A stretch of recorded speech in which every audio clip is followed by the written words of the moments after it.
Conventional cancer therapies are producing cures in certain cancers. Other cancer conditions cannot yet be cured. There is a limit to how much therapy the body can take. Beyond this point, there is no hope. The conventional forms of therapy have limitations. This fact drives people to become radically involved in an urgent search for additional forms of cancer treatment.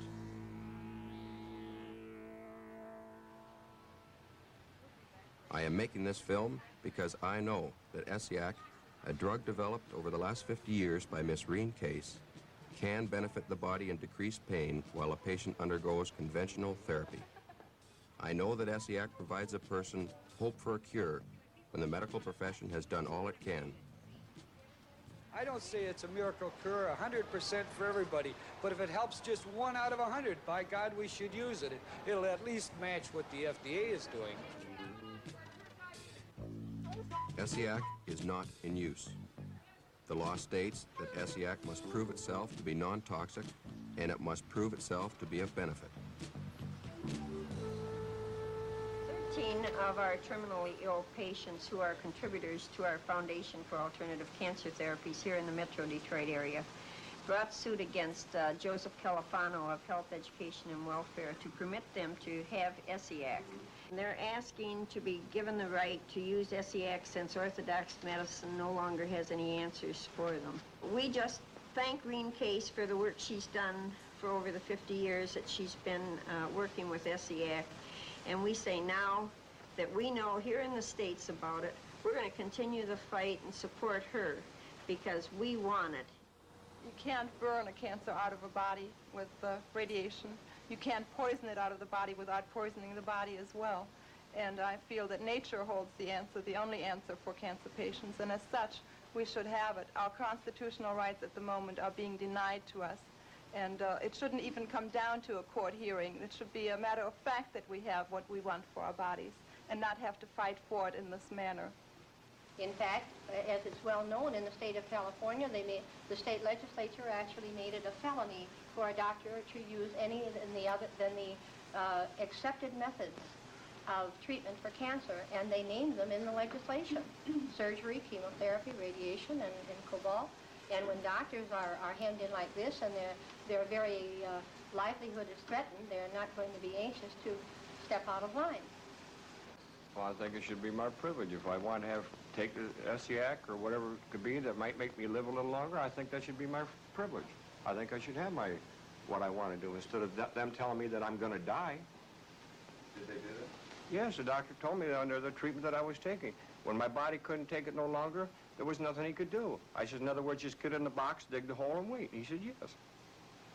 That was the very words he's giving. And I'm too young to get in the box yet, I think. So you want Essiac? I want Essiac. We have many doctors on our side. We have many doctors in our group with cancer. And they want the Essiac just as badly as we do. My name is Andy Berry. I am with CFRB Radio, and I have been asked, in a sense, I think, to referee a discussion that has become, as it At a public forum held in Toronto, a medical panel presented their views on Essiac. The public was informed that Essiac is of no value as a cancer therapy. This opinion was based on recent clinical testing. One of the two doctors involved was Dr. David Wald. The reason why I investigated Essiac, because I thought from the information that I had available that it was an effective therapy for cancer. You told me it was. Well, I told you it was not from the information that I've got. I qualified my statement at the end by saying that I tried to contact Dr. Bruce. I have tried to get the Respirant Corporation to provide data. I have asked all the lay people in contact with Essiac to provide data on patients who have been treated so that we could analyze every bit of information. All I want is the truth. I don't want anything else. And that was the spirit with which I entered into it. And what you are stating then, that the federal government of Canada has taken your tests as gospel. Nobody's taken my tests as anything. I have cancer from head to toe in the bone. You're going to try and tell me that if I think there's something that's going to give me a little bit of life, that I'm not going to try it?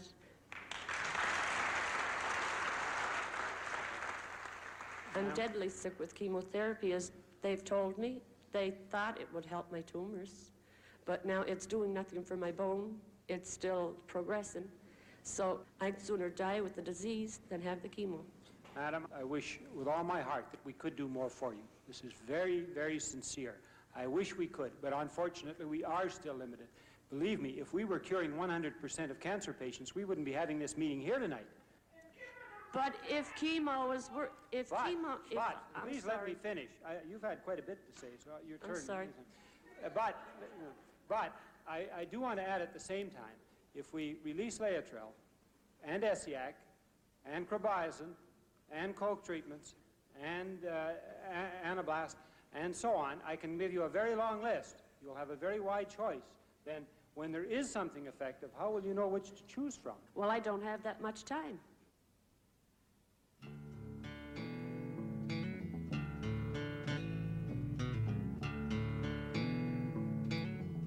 In a small town in northern Ontario, the year 1922, Rene Caisse first learnt of a cancer remedy which she termed Essiac.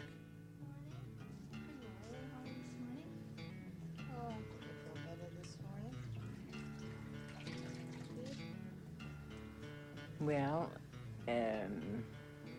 I was head nurse at the Sisters of Providence Hospital at Hillbury, and I saw a patient that had a scarred breast. What happened here? She was 81 years old, and she told me that 30 years before that, she had developed cancer, and that the Indians cured her. At least they told her of herbs that were beneficial. If it hadn't been for my mother's only sister becoming ill with cancer, I would never have thought of doing anything but nursing. I gave up my position at nursing. I gave up my position at the hospital and went down, and I asked Dr. R.O. Fisher, who later was Dean of the University of Toronto, if he would watch over her, if I would try some of these herbs. And he said he would, and it took quite a while, but she got better. And she lived for 21 years. In about 1943, I was diagnosed in Toronto General Hospital as having a growth in the bowel which was inoperable. And that was in January, and my husband was told that when the snow was gone, I would probably be gone with it. So through friends, I was directed to Miss Caisse, and I came to her and had treatments from her for practically 3 years, and felt I was cured, and I've had no return of it since. Dr. McGuinness heard about me in Toronto. He was a member of Parliament, and he came back and he said, "I want you to treat a patient for me." And I said, "No, I'm not treating any patients up here." He said, "Oh, yes, you are." He said, "This one has diabetes and cancer of the bowel." And he said, "I'm using insulin for the diabetic condition." And he said, "I want Essiac for the cancer." And I said, "I'm not mixing them. I won't do it."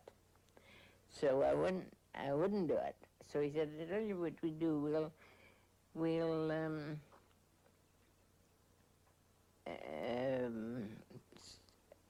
take away the insulin and use Essiac.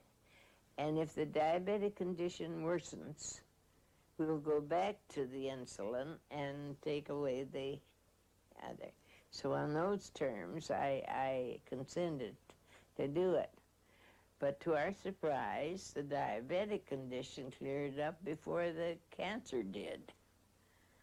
So he kept case notes, and he said, we'll go down and see Dr. Banting about this. And that's what interested Dr. Banting, see, was the fact that it had worked on diabetes. I didn't know it would, neither did Dr. McGinnis. He didn't know it either. Thank God, Asiac, on last minute, cured me, and all teeth was repaired and went back, and just I am a normal man again, who eat well, who drink well, and sleep well, and no more burning in my body. Dr. R.O. Bastido of Bracebridge sent me a patient, cancer of the bowel, Bert Rosen, and I cured him. So Dr. Bastido went before the town council and mayor and persuaded them to give me a building that they had taken for taxes as a clinic, that I had made a great discovery and that I should be supported in my own hometown. So they persuaded me to go and set up the clinic, where I treated for 8.5 years. Our clinic would be full every time we were there. There were people came in ambulances who were not able to come in for a treatment. She would have to go out and administer the medicine out in the ambulance. Then as the time went on, we watched these people be able to walk in. And finally, they were driving their own car to get SCI. I treated from 300 to 600 patients a week. And the only way they would allow me to do this was free of charge, and I had to have a doctor's diagnosis for every case I treated. So we brought the diagnosis to Nurse Case, and I took treatment from her every week for about a year. And I have no cancer today. Well, Dr. Banting wanted me to work with him, but he was doing animal research, you see. At the time, he was working on chickens, to tell you the truth. And, but they wanted me to close my clinic and just do animal research. And with 400 to 600 patients, depending upon me for treatment, I couldn't leave them and go and work on animals. So I refused his offer, though I was very flattered by it, I must say, because he was a very wonderful doctor.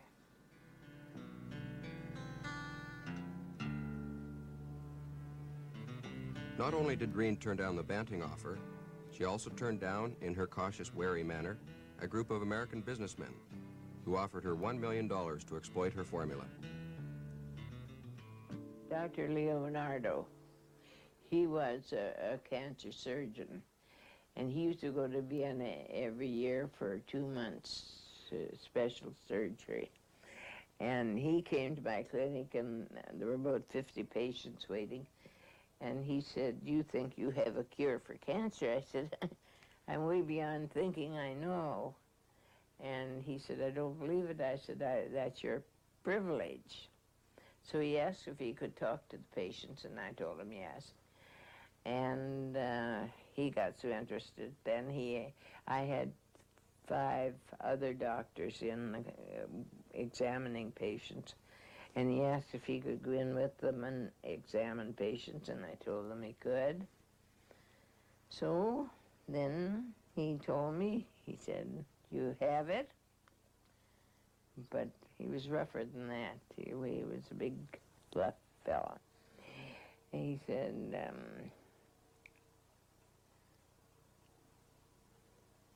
"But the medical profession will never let you do this to us."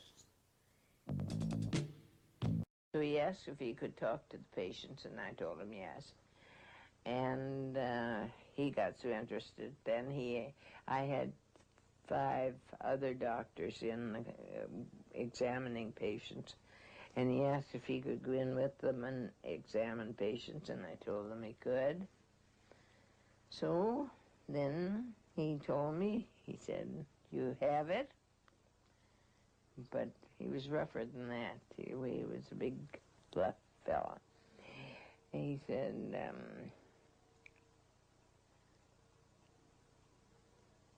"But the medical profession will never let you do this to us." Rene Caisse was called before the legislature in 1938 to determine ESIAC's legal status. They're all signatures of people who supported my work when I went before the legislature. I was trying to legalize my treatment, and the patients went out and got this petition signed, 55,000 names on it. And I went before the legislature, and I lost out by 3 votes.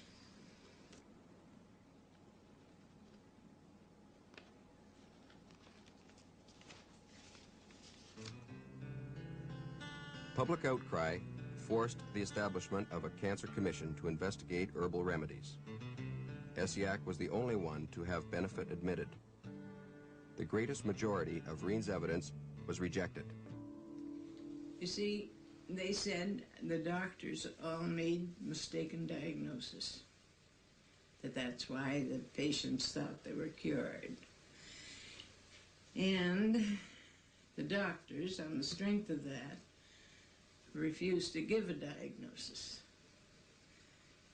anymore, because what was the use of them giving a diagnosis and the Cancer Commission disputing it, saying that they were all mistaken diagnosis? It was impossible. Well, then it got that patients would come to me begging for treatments, and they'd say, "Well, you cured my mother, or you cured my father, brother, what?"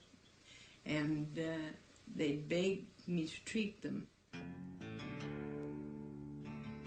I kept on my clinic as long as I could until they stopped the doctors from giving a diagnosis, and then I had to stop.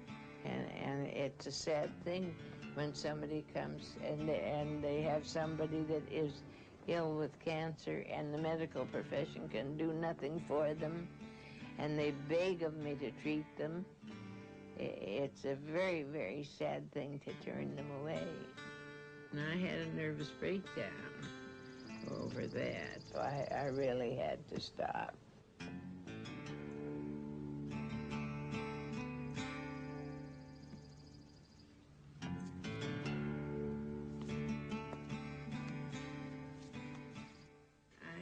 I don't see how they can refrain from recognizing it, because if you have the proof, you have the diagnosis from the doctor, you have the pathological findings, and you find you have the living patient to show that they are still alive after the medical profession has given them up. And yet they refuse to admit that it is a cure.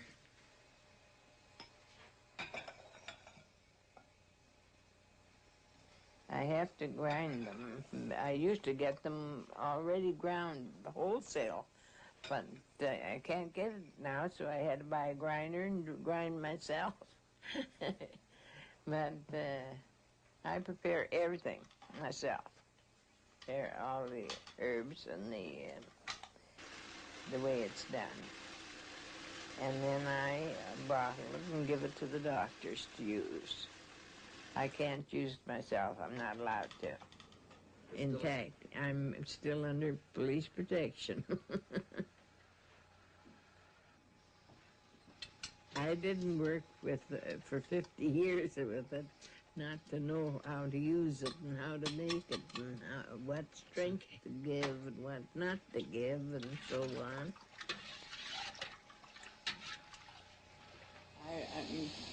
Even in my early days, people would come in, they'd say, "Oh, did you read in the papers so-and-so has found a cure for cancer?" I'd say, well, more power to them. If they can cure cancer, let them go to it. There's lots of cancer to cure. And I never felt any resentment for anybody that would try, even try, to cure cancer. Got something?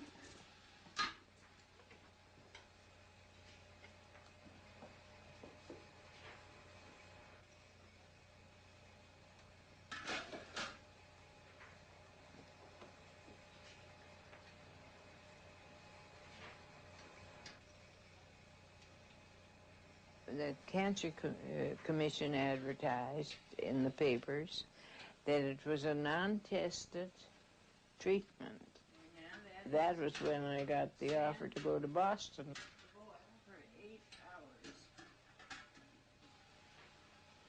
After supervised clinical testing in Toronto and Chicago, Rene consented, with feelings of redundancy, to further test in Boston. She worked alongside 18 doctors, one of them being Dr. Charles Brush. About 20 years ago, 1958, here in this laboratory in Cambridge, Massachusetts, the Bruce Medical Center, Dr. McClure, an outstanding researcher and internist, gastroenterologist, undertook to study the effects of a drug or an herb called Asiac. This herb had been brought down here from Canada by Miss Caisse, who had showed documentary evidence that it had helped many, many people. Our work here, we showed and we found to our benefits and to the benefit of the individual that it was non-toxic and did have effects in help in the treatment of cancer. And as a result of this, we recommended to Ms. Caisse that she go and further follow its research in a outstanding clinic that specialized in cancers and further follow its research in a outstanding clinic that specialized in cancers has the Sloan Kettering Laboratory.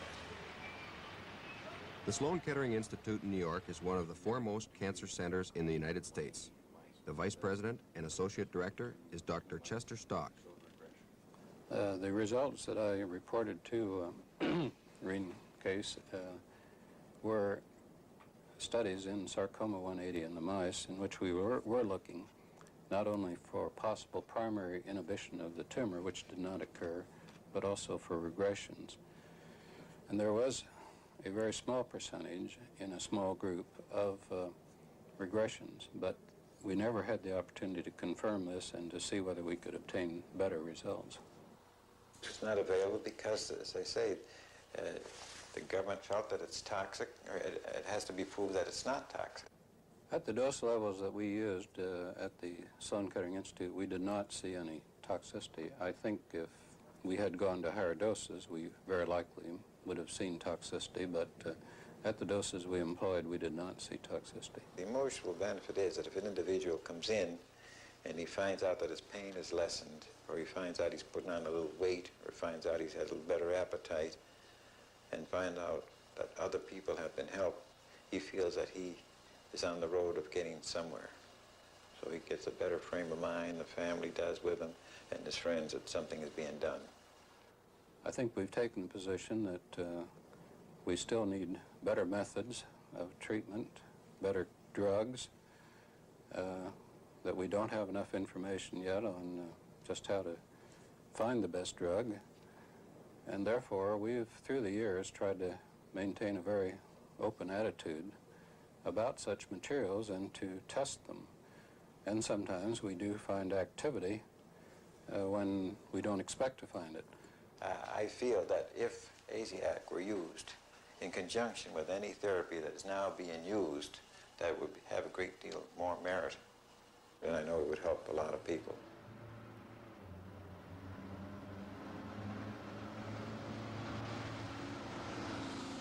Ex-patients and supporters arrived in Bracebridge, Ontario.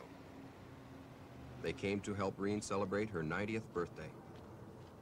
They have experienced the benefits of ESIAC. Many of the people here feel they owe their life to Rene.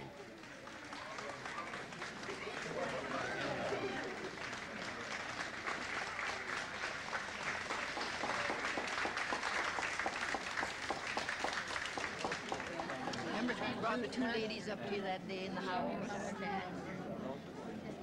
She doesn't know me. Loretta. Loretta.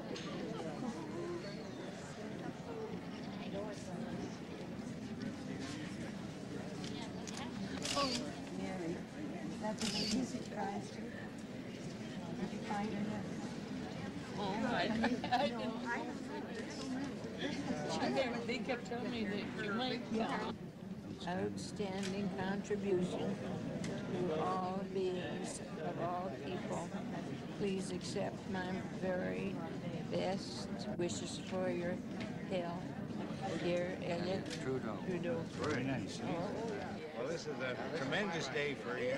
In going over ESIAC, we find a much higher percentage. We find people that are sick and unable to eat, down mentally and physically, pick up under this drug.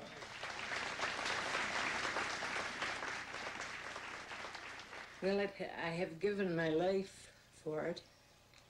I couldn't give any more than that. God's been good to let me live this long, to see it used.